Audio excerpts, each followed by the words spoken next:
د حمید تلاش صاحب هغه وایي چې ژوند مې کوه د ژوند معنا ته منتظر وم. ژوند مې کوه د ژوند معنا ته منتظر وم، یعنې ته وې خو بیا هم تا ته منتظر وم. او څه ماښامۍ او برخه فلم ته دې پرې نه ښودو، څه ماښامۍ او برخه فلم ته دې پرې نه ښودو، د دې جنۍ یوې ادا ته منتظر وم.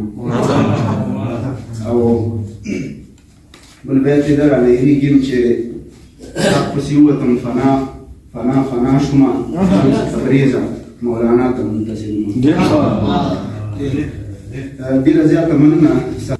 رڼا یې په صحرا کې د اسلام د تهذیب نه وي، چې رڼا یې په صحرا کې د اسلام د تهذیب نه وي، زما څه پرېږده دا وران شي بل ودان شي جهان نه وی، زوړ پوستکي امان ګزار کړي ولې رنګ یې بدل نه شي، د مغرب د تهذیب زهر ژوند ګړي مسلمان نه وی.